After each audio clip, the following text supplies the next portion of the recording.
Yeah, it's a hot mess, and leading the hot mess right now is Luis Heel, who is the reason why I wanted to lead with this or do it in the first hours.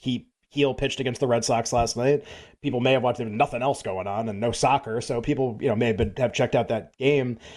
Heel had a trio of really like not puzzlingly bad starts, but just the wheels fell off in a pretty significant way for three straight starts. He was saying after each game, like, I don't even know what's going on. Like, I can't explain it. I'm just not pitching very well. And you sort of looked at the AL Rookie of the Year race and you go, man, not maybe it's close between Heel and other players. Maybe Heel's about to just drop out of it altogether if he keeps pitching like this. But he kind of held down the fort or kind of got back on track last night. Pitched extremely well. Took a shutout into the seventh inning and then allowed a home run to Devers.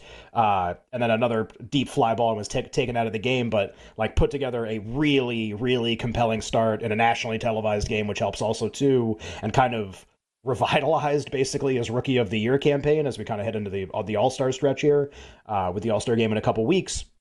And so, okay, like, does that mean he's now firmly, like, I just hypothetical questions, I guess, like, does that mean he's now firmly the most likely player to win? Like, now that he's back on track, have other players, Langford, anyone on the Red Sox, some like late closer type players who are starting to play well who are interesting, Spencer Horwitz, a couple guys on the Yankees who are not Luis Heel, position players. Like, is there room for almost like a horse race, right? Is there room for a late closer here with a crazy 60 games in a row to close to get this? Like, what is really going to happen here? You're right. It's on the, you could sort of glass half empty it, right, Jeremy? Hot mess. Or you could glass half full it and be like, is this going to be an awesome market to keep betting into? Is it going to be an awesome market to bet into a month from now when maybe we know more about what's happening? So there's a lot of ways to approach it. Maybe Heel can be first, but I agree with your characterization of hot mess. And sometimes hot messes can be good betting opportunities. Yeah, it's funny when looking at Luis Heel because I started to wonder about him as well. The Orioles went up there, and the Yankees have had the worst record in baseball since that series, and it's just been kind of odd. We watched Luis Heel get blown up, then he comes back in the next start. It's not good. Then it's another one. Then you got to be worried. I think the Yankees have to be happy with what they saw last night because maybe that's a sign it's moving forward. I thought maybe he was tipping his pitches because it didn't look like anything was off, really. It wasn't an injury, clearly. Right. He pitched well last night. So, but I do agree with you. The American League is so wide open that before the show, when we were talking about this or in a commercial break, I brought up, could somebody get called up now and win the award? Because is it that wide open? Which I don't know if there's an answer to that, depending on who it would be. This is a really subjective way to ask really what could just be a war question, but like a subjective thing is like, do any of these guys look like stars to you? Like, do they look like players who are going to play every day, play a prominent role in their team's success, and contribute on a sort of an everyday basis? And we would just be like, no. And like in May, a name that we would frequently bring up because he was hurt at the time was Wyatt Langford, guy who had been a really, really high draft pick, like made the playoff roster. Jake brings this up all the time. I'm stealing his note on the playoff roster thing, but just a guy who was clearly like had the potential to be one of those guys.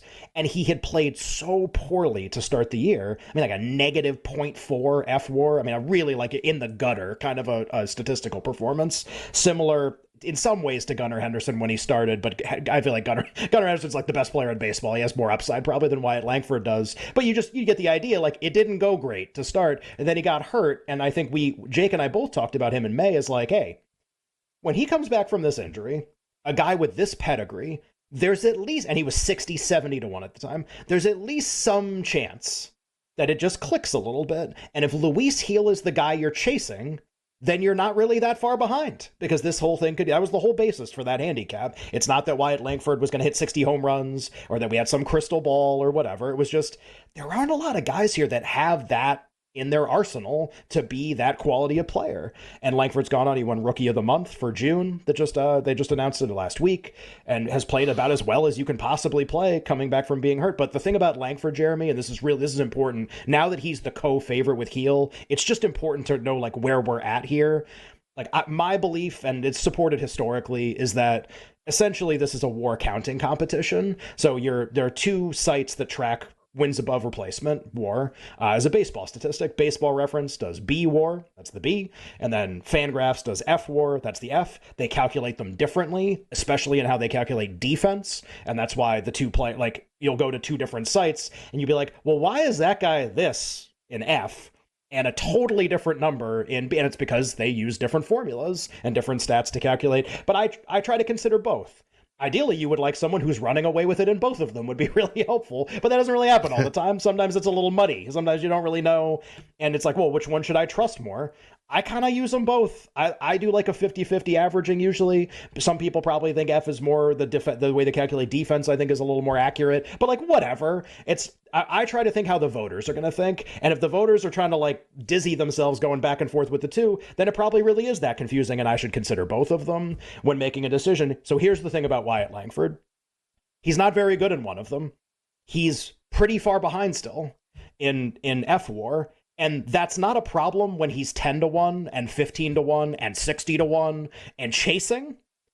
But that's a pretty big problem when he's 175. Like, you can't bet a 175 when the guy's behind, and maybe way behind in one of the two. Now, in B-War, he's much better. Like, his B-War is 1.6. That puts him second among all rookies. He's only behind Heel. And if you think Heel's vulnerable, then that's kind of like how you would see this market shaping up, right? But F-War, that ain't it. I mean, he's got a lot of room to go here to kind of catch up to other players. So that's totally fine to know that and project that he's going to eventually get there over the next 70, 80 games. But when it's 175, and Wyatt Langford was the favorite to win this award before Heel started last night, that's Jeremy, like that's where we've gone way overboard actually with how we're rating him as a player, where like he was the great buy to get to this point. And now he's here, and now you should immediately be like, okay, who else? Like, who else can actually like make a case? Who else should I be betting on? Is it more important to figure out which guys you can cross off, or which guys you feel like you got to take a heavy stance on? Yeah, I mean, I think your step one here, and I'll bring Jake on in a second because there's a player that I'd like to ask him about. Step one is figuring out how vulnerable you think Heel really is. And that can be really tough to do. Like, I almost don't know enough to give you a firm answer there. I can tell you that the non-statistical part of this, how secure is his place on the rotation? Are there external factors kind of being brought to bear here where maybe he isn't in the mix to win this award? Those exist, and they don't exist with Wyatt Langford, for example, or they don't exist with some of the other players that we're going to talk about. They definitely don't exist with many of the players in the National League.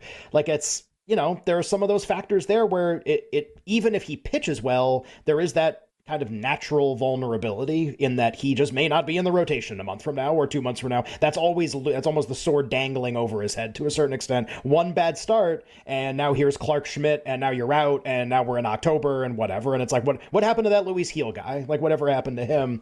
That can still happen. And so I think if you're trying to assess, is he a vulnerable favorite or not, you would land on, to some degree, yes. Like, this isn't, and the price even reflects that. I mean, how big of a favorite is, our Judge and Ohtani and, like the reliever markets. There's a Clase for the Guardians, who's almost like an unbettable favorite right now. Like, these are, like, we get Skeens to a certain extent. Like, we know these are the most likely players to win. We've all kind of collectively identified them, and doesn't mean you can't bet against them, but like there's some security there, there's some stability there, and that just doesn't exist here. So I think to a degree, Heel's vulnerable.